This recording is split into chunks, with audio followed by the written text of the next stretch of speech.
Assalamualaikum warahmatullahi wabarakatuh. Perkenalkan, nama saya Ananda Nursena, NIM 2018 023 0037 dari Prodi Teknik Elektro Universitas Hang Tuah Surabaya. Pada video ini saya akan melakukan kunjungan ke PLTS atau Pembangkit Listrik Tenaga Surya di Universitas Hang Tuah Surabaya, Gedung Pulau Selaru. Nah, apa sih PLTS?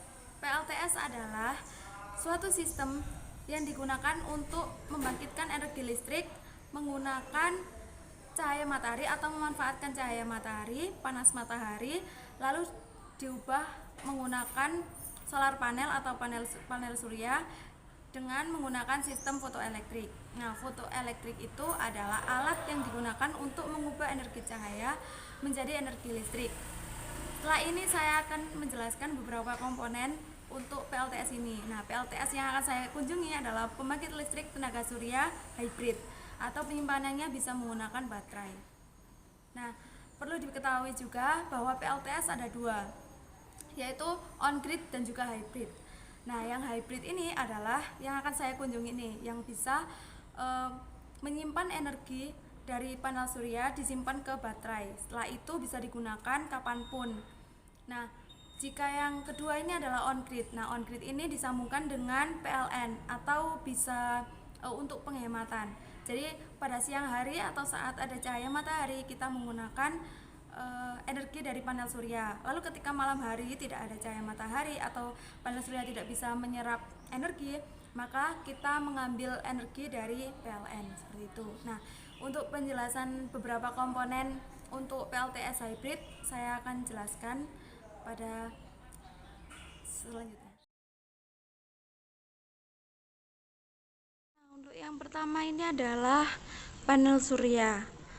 Nah, panel surya ini terdiri dari 3 lapisan, yang dimana lapisan atas ini adalah P, lalu bagian tengahnya ada pembatas, dan juga di bagian bawahnya ada lapisan N. Nah, efek fotoelektrik terjadi pada solar panel ini, di mana sinar matahari menyebabkan elektron saat lapisan P terlepas, sehingga hal ini menyebabkan proton mengalir ke lapisan panel N yang di bawah. Jadi pada perpindahan P ke N tadi terdapat arus proton. Nah, itulah yang dinamakan arus listrik. Jadi saat penyerapan sinar matahari, lapisan P berpindah ke lapisan N. Nah, hal itulah yang menyebabkan adanya arus listrik pada panel surya. Nah, untuk panel surya sendiri ada 2 jenis, yaitu yang ini adalah monokristalin. Nah, yang kedua adalah polikristalin.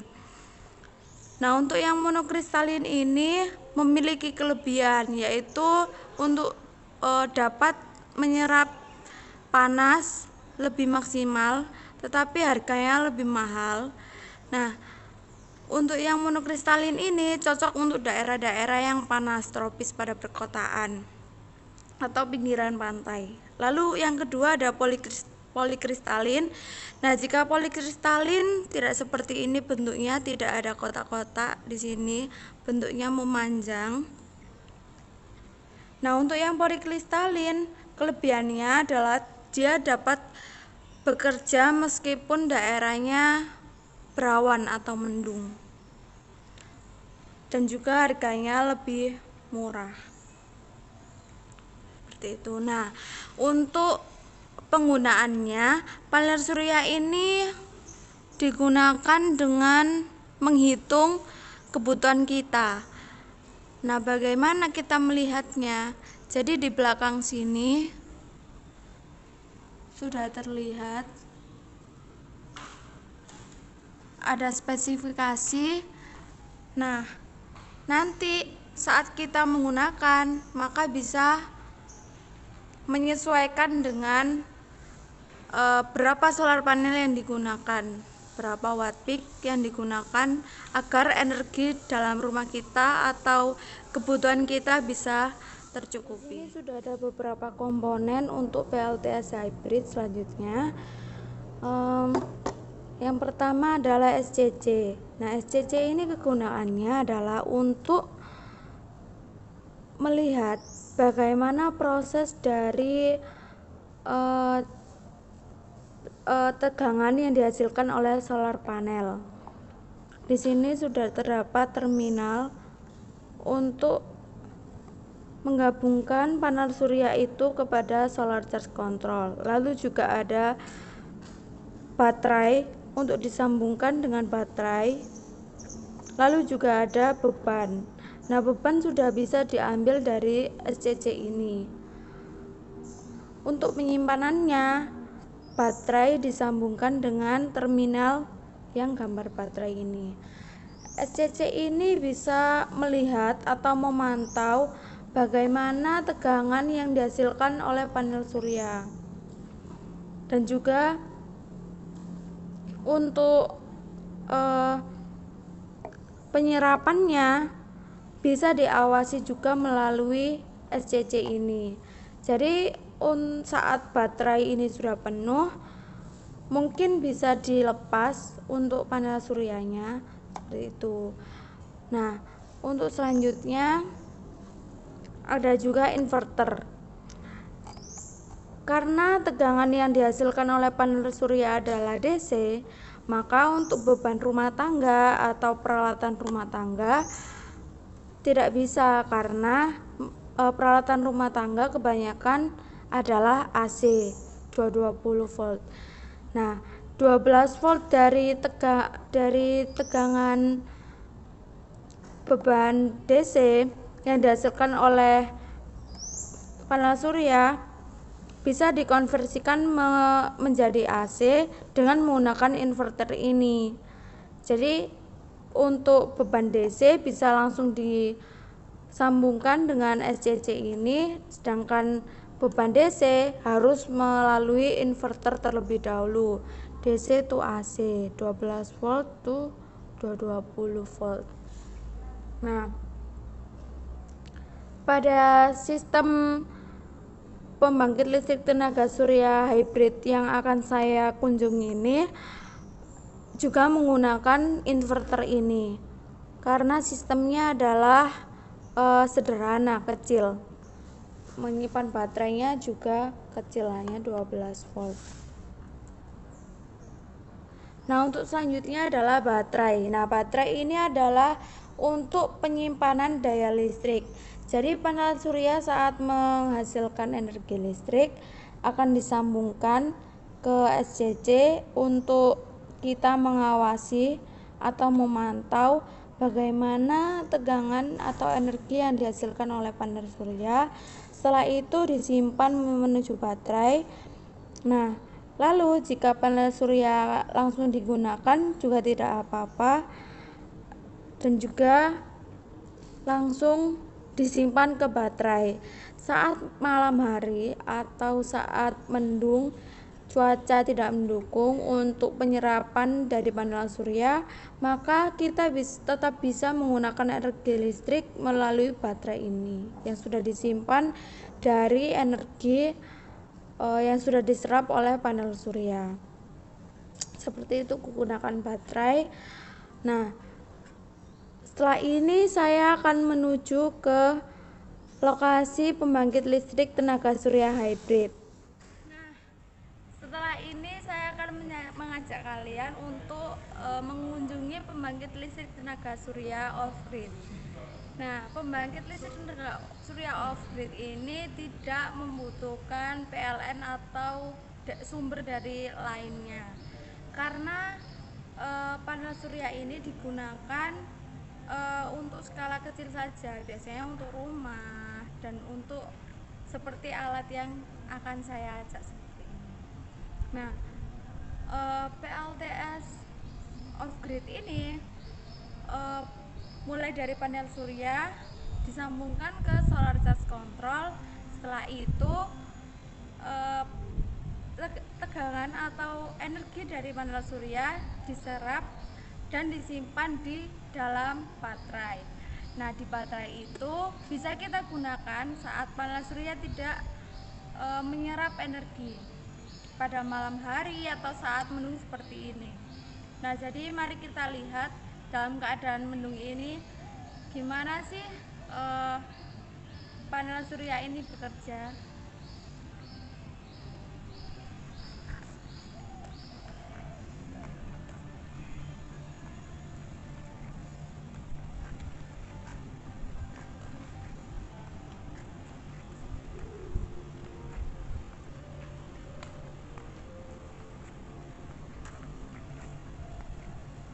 Nah, ini adalah pembangkit listrik tenaga surya off grid, di mana panel ini tidak membutuhkan sumber dari lainnya seperti yang on grid. Jika on grid akan membutuhkan sumber dari lainnya, jadi bisa untuk penghematan, bisa digunakan di rumah jika ingin mengurangi tagihan dari PLN.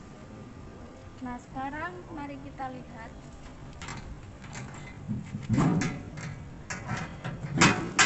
Panel surya dari alat ini terdapat di atas dari alat ini. Nah, panel surya yang digunakan adalah 50 watt peak. Jika kalian ingin menggunakannya di rumah, maka kalian harus menyesuaikan energi yang di rumah kalian itu membutuhkan berapa, maka dihitung dengan energi dari panel ini. Nah, di sini seperti yang sudah saya jelaskan tadi ada SCC. Nah, panel surya itu disambungkan ke di sini ada indikator untuk menyambungkan panel surya. Nah, setelah itu ada juga baterai. Nah, PLTS off grid ini bisa menyimpan tegangan di baterainya. Tegangan baterai kapasitas dari baterai ini bisa disesuaikan dengan bagaimana kalian memilih panel suryanya atau energi yang kalian butuhkan itu berapa. Lalu di sini juga ada beban DC. Nah, jika digunakan di rumah, kalian akan membutuhkan tegangan AC. Nah, bagaimana kita menghasilkan tegangan AC untuk digunakan di rumah? Kita harus menggunakan inverter yang seperti saya jelaskan tadi. Inverter mengubah tegangan DC menjadi tegangan AC, sehingga saat kalian menggunakan di rumah atau saat kita menggunakan di rumah, maka bisa langsung disambungkan dari inverter ini. Nah, sekarang saya akan ukur dengan AVO yang sudah saya bawa ini. Saya akan mengukur tegangannya satu persatu. Panel surya sendiri yang ada di sini saya ukur tegangannya ada berapa.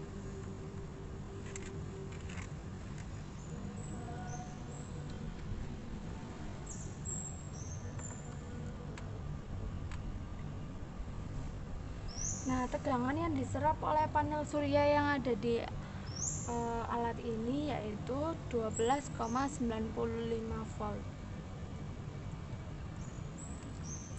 Nah, lalu untuk baterainya bagaimana? Nah, untuk mengecas baterai dari SCC ini disambungkan menuju aki.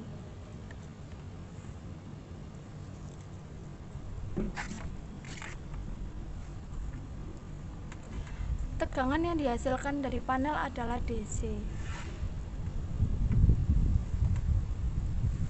Nah, sama 12,93. Nah, setelah dari sini maka baterai ini akan mengecas dan akan digunakan jika diperlukan. Kita bisa tetap menggunakannya. Nah, setelah itu dari beban DC ini bisa disambungkan ke inverter agar kita bisa menggunakannya di peralatan yang membutuhkan tegangan AC.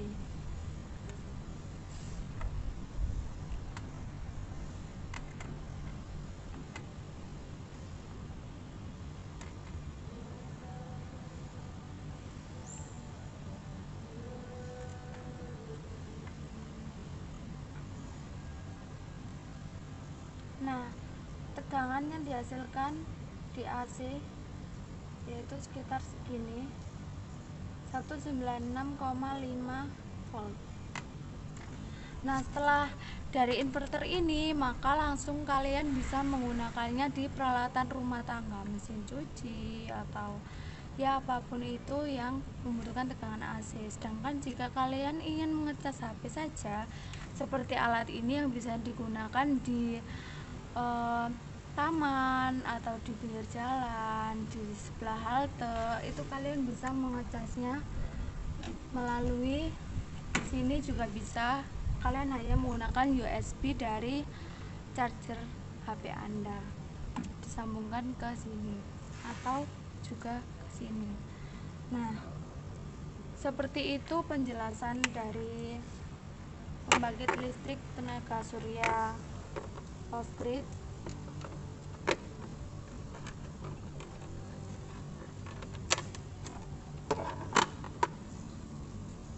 Nah,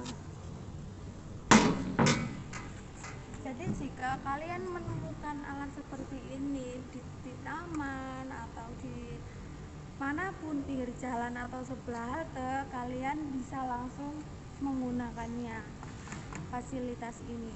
Nah, fasilitas ini sangat berguna jika kalian gunakan saat mungkin kalian ada kegiatan outdoor di taman atau apa, piknik bersama keluarga. Kalian bisa langsung, bisa saja jika menemukan ini kalian bisa menggunakan ini. Nah, sekian kunjungan pembangkit listrik tenaga surya off grid saya. Wassalamualaikum warahmatullahi wabarakatuh.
Nah, jadi seperti itu kunjungan saya di PLTS Off Grid.